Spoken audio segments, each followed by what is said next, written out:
नमस्कार, city post live में आपका स्वागत है। मैं हूं मोनालिसा।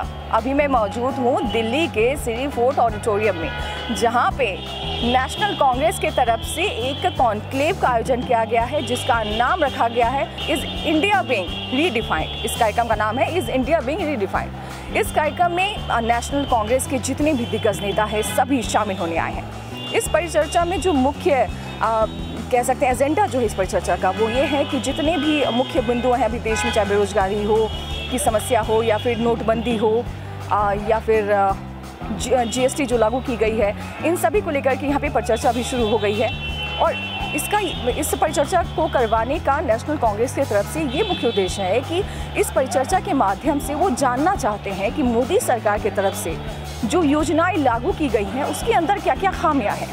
हम आपको साफ तौर पे बता दें कि जब भी इस तरह के कॉन्क्लेव का आयोजन किया जाता है तो उस कॉन्क्लेव के ज़रिए जो सार निकल के आता है, जो रिजल्ट निकल के आता है, उस रिजल्ट के माध्यम से जो गवर्नमेंट होती है, जो सरकारें होती हैं, उनको इस बात की मदद मिलती है कि आखिर जो योजनाएं वो उन्होंने लागू करी है, उन योजनाओं में क्या खामियां हैं, क्या त्रुटियां हैं और उसको कैसे दूर किया जाएगा। ये तब की बात होती है जब सत्ता पक्ष की तरफ से इस तरह के कॉन्क्लेव का आयोजन किया जाता है।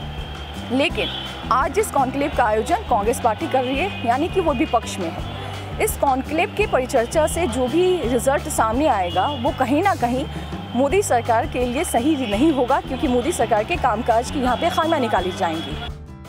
दिल्ली के सिटी फोर्ट ऑडिटोरियम में ऑल इंडिया प्रोफेशनल कांग्रेस की तरफ से आयोजित इस परिचर्चा में शामिल होने के लिए पी चिदम्बरम, अभिषेक मनु सिंघवी, कपिल सिब्बल, मनीष तिवारी, सलमान खुर्शीद, सुष्मिता देव समेत कई दिग्गज नेता पहुंचे।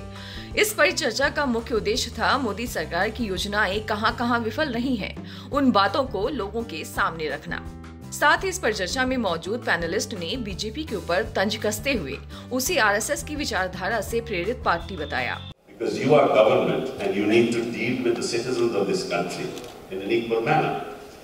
However, the real change that has taken place since 2014 is that now government is the party. And therefore you decide that all policies are based on what the party and what the RSS wants. So if you want to appoint governors, they must be RSS people. If you want to appoint vice chancellors, they must be RSS people.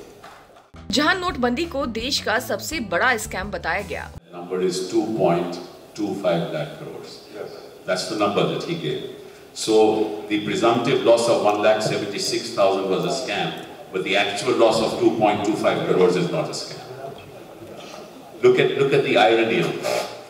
वहीं panel में मौजूद सुष्मिता देव ने एक तरफ मोदी सरकार की जमकर तारीफ की कि उनके मंत्रिमंडल में 2 मुख्य मंत्रालय महिलाएं संभाल रही हैं। With this government is that the optics are very good.